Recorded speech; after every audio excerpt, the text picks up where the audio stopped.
శ్రద్ధగా నేను చెప్పే కొన్ని మాటలు శ్రద్ధగా ఆలోచించాలని ప్రభు చేయడానికి మనం చెప్తున్నాం. వెనపాటున్నాను నా మాటలు ఆశ్రయి వినిపించట్లేదండి. పెట్టున్నాము. అయితే ఇంకొక హాఫ్ అన్ అవర్లో మనం కొత్త సంవత్సరంలోనికి ప్రవేశించుకుంటున్నాం. అయితే కొత్త సంవత్సరం అంటే మనం ఏమనుకుంటామంటే కొత్త బట్టలు కొనుక్కోవటం, ఇంట్లో ఉన్న పాత చెత్తనంతా తీసేసి ఊడ్చేసి కొత్తగా చేసుకోవటం, అలంకరించుకోవటం. హిందువులైతే ముగ్గులు వేస్తారు, వెల్కమ్ ఇయర్ రాస్తారు. అదే బజార్లో మార్కెట్ వ్యాపారం చేసుకున్న వాళ్ళైతే స్వీట్లని, కేక్లని వాళ్ళకి ఇష్టం వచ్చిన వ్యాపారం చేస్తూ ఉంటారు ఈ నూతన సంవత్సరంలో. అలాగే కొంతమంది తాగుబోతులు వాళ్ళ పనిలో వాళ్ళు ఉండి తాగుతూ ఉంటారు. నూతన సంవత్సరం రాగానే కొంతమంది టపాసులు వేస్తూ ఆనందాన్ని వ్యక్తపరుస్తారు. అయితే ఇదంతా ఏమి నూతనమైనది ఏమీ లేదు ఈ సృష్టిలో అని ప్రసంగి భక్తుడు మీకు తెలియపరుస్తున్నాడు. అదేంటంటే ప్రసంగి గ్రంథం 1:9 అధ్యాయం ఒకసారి త్వరగా చదవండి. టైం తక్కువగా ఉంది, ఎందుకంటే నా వెనక దైవ సేవకులు ఉన్నారు, వాళ్ళ సమయాన్ని వ్యర్థం చేయడం నాకు ఇష్టం లేదు. మునుపు ఉండినదే ఇప్పుడు ఉండబోతున్నది, మునుపు జరిగినదే కాక మునుపు జరిగినదే ఇక జరగబోతున్నది. సూర్యుని కింద నూతనమైనది ఏది లేదు. చాలండి. ఇక్కడ ఏమంటున్నాడు ప్రసంగి భక్తుడు? మునుపు ఉండినదే ఇప్పుడు ఉండబోతున్నది, మునుపు జరిగినదే ఇక జరగబోతున్నది, సూర్యుని కింద నూతనమైనది ఏది లేదు అంటాడు. మనం ఏం చేస్తున్నాం? నూతన సంవత్సరం వస్తుంది, నూతన సంవత్సరం వస్తుందని ఎదురు చూస్తా ఉన్నాం. అయితే ప్రసంగి భక్తుడు ఏమంటున్నాడు? నూతనమైనది ఏది లేదు, భూమికి సూర్యునికి మధ్యలో ఉన్న ఈ గ్యాప్లో నూతనమైనది ఏది లేదు అని చెప్పి ఆయన అంటున్నాడు. ఇది పాత నిబంధనలో రాసి ఉన్నది. అయితే మనం పాత నిబంధన ఒకటే చూసుకోకుండా కొత్త నిబంధన కూడా మన ప్రభు యేసుక్రీస్తు వారు వచ్చిన తర్వాత కొత్త నిబంధన వచ్చింది కాబట్టి కొత్త నిబంధనను కూడా మనం కంపేర్ చేసుకుంటా చూసుకోవాలి. అయితే ఈ నూతనమైందంటే ఇప్పుడు రేపు నూతన సంవత్సరం 2025లో ప్రవేశిస్తున్నాం. ఏమన్నా మారిద్దా మనకి నూతనంగా?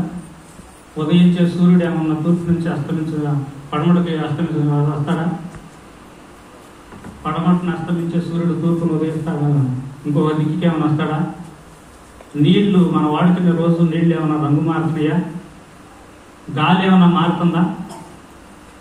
ఏది మారట్లా. టైం కూడా అట్లాగే ఉంటుంది, కానీ సంవత్సరం ఒకటే మారుతుంది. అది కూడా మన ప్రభు అయిన యేసుక్రీస్తు ఆయన పుట్టినప్పటి నుంచి ఈ లోకానికి క్రీస్తు పూర్వము క్రీస్తు శకం అనేది ఒకటి వచ్చింది కాబట్టి, క్యాలెండర్ వచ్చింది కాబట్టి, ఆ క్యాలెండర్ని మనం ఫాలో అవుతున్నాం కాబట్టి ఆ సంవత్సరం అనేది మనం గుర్తు చేసుకుంటూ ఉంటున్నాం. అయితే నిజంగా నూతనమైంది ఎట్లా ఉండిద్దంటే, ఒక కుటుంబంలో బాగా తాగే భర్త ఉన్నాడు అనుకో, ఆయన నిజంగా సాగుడు మానేసేసేస్తే ఆ భార్యకి ఒక నూతనమైన పండుగ, అదే నూతన సంవత్సరం. అదే బాగా తిట్టి కోపపడి అట్లా చేసే భార్య ఆమె మారిపోయిందనుకో, ఆ భర్తకి ఒక నూతన సంవత్సరం. అలాగే లోకంలో తిరిగి సినిమాలు షికార్లు అవి ఇవి చూసే తన కుమారుడు ప్రభు యేసుక్రీస్తు నామంలో మారు మనసు రక్షణ పొంది ఆయన మారాడనుకో, అదే నూతన సంవత్సరం. ఆ కుటుంబానికి సంతోషాన్ని ఇచ్చింది కాబట్టి ఆ కుటుంబానికి ఒక పండగ. అయితే ఈ మార్పు అనేది మనం చెప్పంగానే వచ్చిద్దా? నూతనంగా మారు అంటున్నాం. ఈ మార్పు అనేది మనం బ్రతుకు మార్చుకోవడం అంత ఈజీ కాదు. మనం మారండి అనగానే మారిపోయేలాకైతే ఇవన్నీ మనం చేసుకోవటం తప్పు. అయితే ఇర్మియా గ్రంథంలో 13:23లో ఒక వాక్యం ఉంది, చూడండి, త్వరగా చదవండి.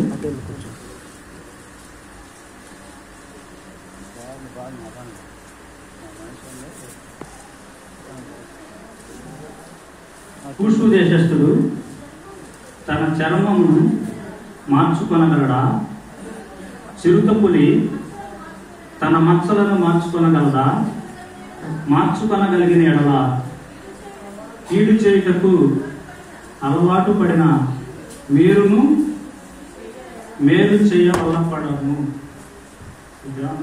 కూషు దేశం అంటే ఆఫ్రికా ఖండంలో ఉంది అని నేను నెట్లో చూశాను. ఆఫ్రికా ఖండం అంటే చీకటి ఖండం అనేది చిన్నప్పుడు చదువుకున్నాం. కూషు దేశస్థుడు ఎట్లా ఉన్నాడంట? నల్ల రంగులో ఉన్నాడు. ఆయన రంగు మారిద్దా? ఆయన నువ్వు ఎందుకు నల్లగా ఉన్నావంటే, మా తండ్రి నల్లగా ఉన్నాడు కాబట్టి నేను నల్లగా ఉన్నాను, వాళ్ళ తండ్రి నల్లగా ఉన్నాడు కాబట్టి అట్లా మా జాతి అంతా నలుగు జాతి కాబట్టి నేను కూడా అట్లాగే ఉన్నాను అంటాడు. ఈ రంగును మార్చుకోవడానికి ఈ రంగుల ప్రపంచంలో సినిమా ప్రపంచం కానీ, అలాగే మన క్రైస్తవ లోకంలో కూడా చాలామంది రంగులు, మేకప్లు అవన్నీ వేసుకుంటూ ఉంటారు. వాటి వలన వాళ్ళ రంగు మారుతుందా? ఆ కాసేపు ఉండిద్ది కానీ దాన్ని మళ్ళీ కడిగేసుకుంటే ఆ రంగు అనేది మారదు. చిరుతుపులికి తనకున్న మచ్చలు మారిద్దా? ఎప్పటికీ కూడా తనకున్న మచ్చల్ని అది మార్చుకోలేదు. అలాగే కీడు చేయువాడు కూడా మారడు అని చెప్తున్నాడు ఇక్కడ. వాళ్ళ స్వభావము కీడు చేసే స్వభావం కాబట్టి ఆ స్వభావాన్ని మార్చుకోవడం అంత తేలిక కాదు అని ఇక్కడ ఇర్మియా గ్రంథంలో మనకి తెలియపరుస్తున్నారు. అయితే స్వభావం మారాలంటే ఏం చేయాలి? రోమాపత్రిక 11వ అధ్యాయం 24వ వచనంలో ఒక ఒలీవ చెట్టు గురించి అక్కడ రాయబడి ఉంది. ఒలీవ చెట్టు యొక్క స్వభావం గురించి రాయబడి ఉంది. రోమాపత్రిక 11వ అధ్యాయము 24వ వచనం ఒకసారి చదవండి. ఎట్లనగా స్వాభావికమైన అడవి ఒలీవ చెట్ల నుండి పోయబడి స్వభావ విరుద్ధముగా మంచి ఒలీవ చెట్టును అంటి కట్టబడిన స్వాభావికమైన కొమ్మలకు వారు మరి నిశ్చయంగా తన సొంత ఒలీవ చెట్టున అంటు కట్టబడరా. చాలండి. ఇక్కడ అడవి ఒలీవ చెట్టు. ఈ ఒలీవ చెట్టు అనేది సహజంగా ఇజ్రాయెల్ దేశంలో, ఫారిన్ కంట్రీస్లో మనం ఉన్నట్టు బైబిల్ గ్రంథంలో మనం చాలాసార్లు చూస్తాం. ఈ ఒలీవ చెట్టు అనేదంట 100 సంవత్సరాలకు పైగా బతికిద్దంట. అయితే దాని వల్ల పళ్ళ వల్ల ఉపయోగం ఉంది, నూనె వల్ల ప్రతిగా ఆ చెట్టు మొత్తం కూడా ఉపయోగంగానే ఉంది. అయితే ఈ చెట్టు ఎక్కడ ఉందండి? అడవిలో ఉంది. అడవిలో ఉన్న చెట్టుకి కానీ మనిషికి కానీ ఎవరికైనా క్షేమము, భద్రత, రక్షణ అనేది ఉండిద్దా? ఎవరైనా కోసుకోవచ్చు, ఎవరైనా నరికేయచ్చు, ఏదైనా చేయొచ్చు. అయితే ఈ అడవి ఒలీవ చెట్టుని తీసుకొచ్చి ఎక్కడ అంటుకట్టారు? మంచి ఒలీవ చెట్టుకి అంటుకట్టారు. ఆ మంచి ఒలీవ చెట్టే మన ప్రభు అయిన యేసుక్రీస్తు. ఈ మంచి ఒలీవ చెట్టుకి అంటుకట్టడం అంటే మీకు తెలుసు, చాలా మంది మన పెరట్లో కానీ ఎక్కడన్నా ఉన్న చెట్లని అంటుకడతా ఉంటాం. అంటుకట్టాలంటే మనం ఏం చేయాలి? దానిని కత్తిరించాలి. మనం ఆ కత్తిరి అనేది మీకు తెలుసు, అందరికీ తెలుసు కదా.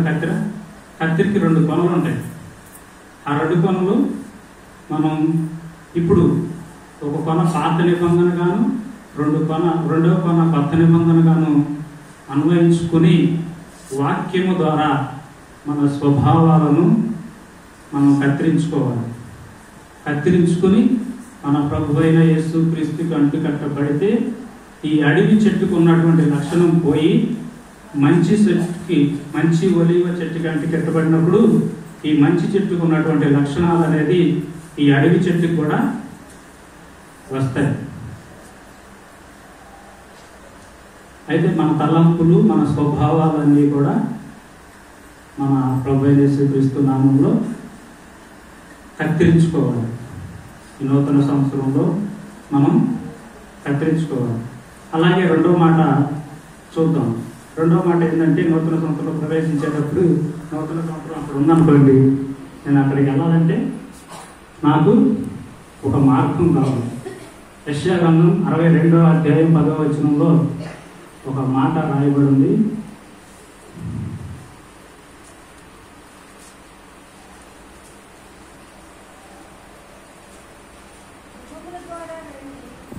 గుమ్మముల ద్వారా రండి,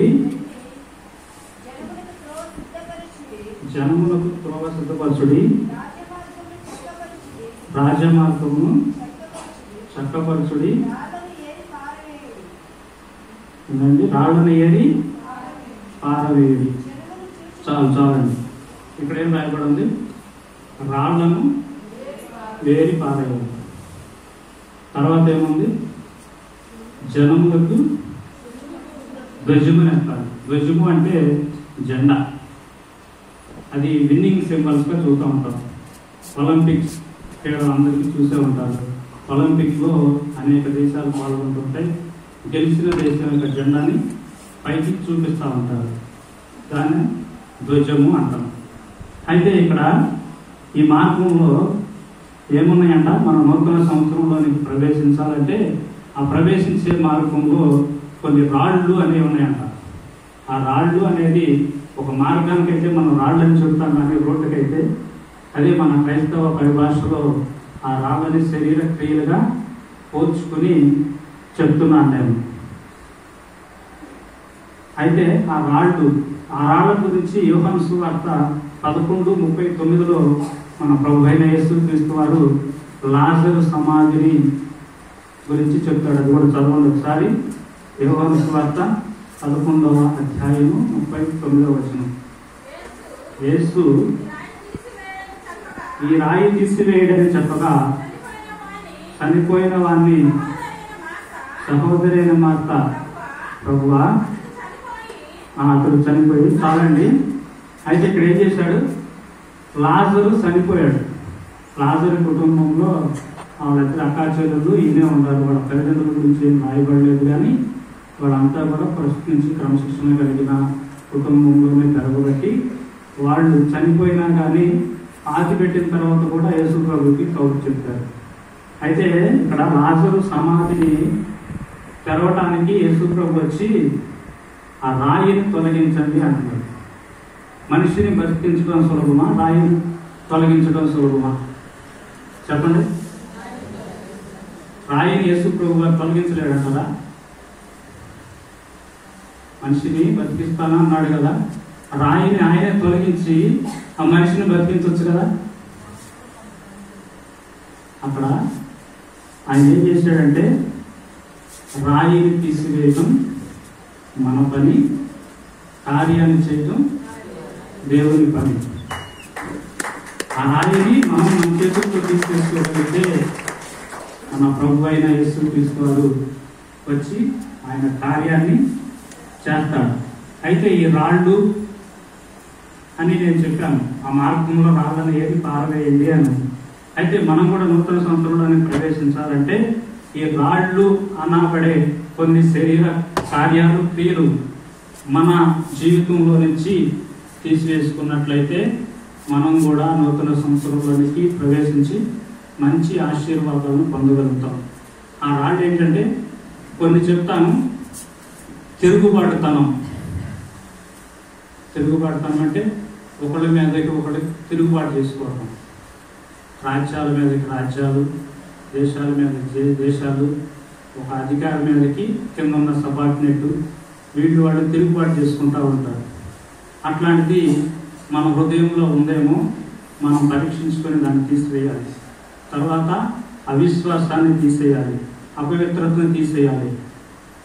విశ్వాసం, గిద్యోనుని ఒకసారి దేవుడు అంటాడు, నువ్వు ప్రార్థన చేసావు కాబట్టి నీ ప్రార్థన నేను అంగీకరించి నీకు ఉదయాన్నే నేను ఆహారాన్ని పంపించబోతున్నాను, వెళ్ళి తీసుకో అని చెప్తాడు. గిద్యోను ఏం చేస్తాడు? ఏదో ఆయనకున్న ఒక పాత్రను తీసుకెళ్ళి తెచ్చుకుంటాడు. అంతవరకే ఆయనకు వచ్చిన ఆ విశ్వాసం అట్లాగే కాదు. అలాగే ఏలియా గారు ఇక్కడ కరువు ఉంది, నువ్వు వెళ్ళి సారేపతి అనే ఊర్లోకి వెళ్ళి అక్కడ ఒక పేద వెధవరాలు నీకు ఆశ్రయం ఇచ్చిందని చెప్తాడు. అంటే వెధవరాలు ఇంకొకళ్ళకి పోషించే స్థితి అనేది ఈ రోజుల్లో ఉండిద్దా? ఉండదు. కానీ ఆయన విశ్వాసంతో అక్కడికి వెళ్ళాడు. ఆ టైంలో ఆమె ఏం చేస్తుంది, పుల్లలేకుండా కనిపించింది. ఏలే గారు అంటారు, అమ్మ నాకు తాగటానికి కొంచెం నీళ్ళు అని అడిగితే ఆమె తీసుకురావడానికి వెళ్ళింది. వెళ్ళేటప్పుడు అంటాడు, అమ్మ తాగటానికే కాదు తినటానికి కూడా ఏముందేమో నాకు కొంచెం పెట్టమ్మా అంటే, ఏమీ లేదయ్యా, మా దగ్గర ఒక పట్టెడు గోధుమ పిండి గుడ్డులో కొంచెం నూనె ఉంది, దానితో ఒక అప్పమ్మ చేసుకుని నేను నా బిడ్డ తిని చనిపోదాము అనుకుంటున్నామని ఆ సారేపతి విధవ చెప్పింది. అయితే ఈయన అంటాడు, నేను చెప్పింది చెయ్యమ్మా ఫస్ట్ అంటాడు. అయితే ఆమె వెళ్ళి చేసి ఒక అప్పంలో సగం తీసుకొచ్చి ఆయనకి ఇచ్చింది. ఆయన ఆశీర్వదించి ప్రార్థన చేస్తారు. మళ్ళా భూమి మీద 300 సంవత్సరాల వరకు వర్షం వచ్చేంత వరకు ఆ పిండి అయిపోలేదు, నూనె కరిగిపోలేదు. విశ్వాసాన్ని కొనసాగించేది కాబట్టి అక్కడ కార్యం చేయబడింది.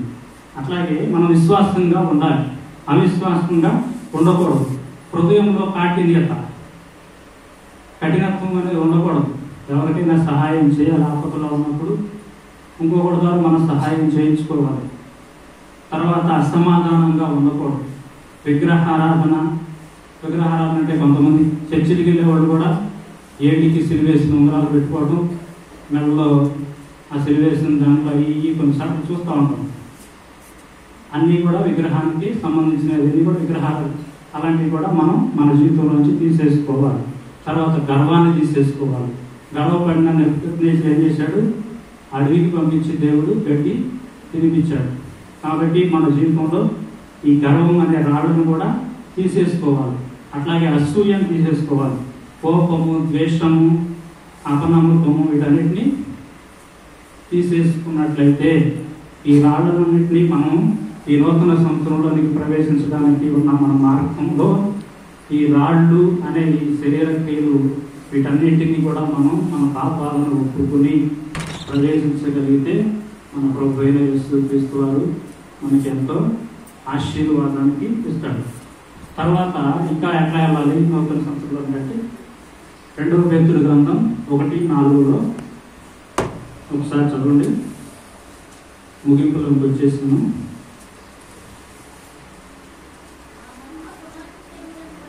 ఆ మహిమ గుణాతిశయములను బట్టి అమూల్యములను అత్యధికములైన వాగ్దానములను అనుసరించి చాలమ్మా, ఇక్కడ ఏం చేయాలి, వాగ్దానములను చేతపట్టుకుని మనం నూతన సంవత్సరంలోనికి ప్రవేశించాలి. ఈ వాగ్దానం ఏం చేసిందంటే, ఈ సంవత్సరం నేను చిన్న సాక్ష్యంగా చెప్తాను. దీంట్లోనే పోయిన 2024 సంవత్సరం మొదటి ఆదివారం మేము వేపల్లోనే ఉన్నాము. నాకు అక్కడ సరైన చర్చి లేక అప్పుడప్పుడు యేసన్న గారి మందిరానికి వెళ్తూ ఉండేవాడు. ఆడికెళ్తే అందరూ ఫస్ట్ 2-3 వర్షాలు ఉన్నవాళ్ళు కొంచెం బాగా ఉండేవాళ్ళు ఏమో, కానీ తర్వాత ఉన్నవాళ్ళందరూ వాళ్ళ పని వాళ్ళదే, వీళ్ళ పని వీళ్ళదే అనేవాడు. నేనైతే ఆ లాస్ట్లో కూర్చునేవాడిని. వాళ్ళందరూ కూడా వచ్చి పాటలు పాడే సంగతులందరూ కూడా వచ్చాక నిద్రపోయేవాడు. అలా ఉంటే నాకు కూడా భయం వేసేది, భక్తి నా భక్తిని కూడా నేను మర్చిపోతానేమో అనుకుని చాలా బాధపడతా వచ్చానండి.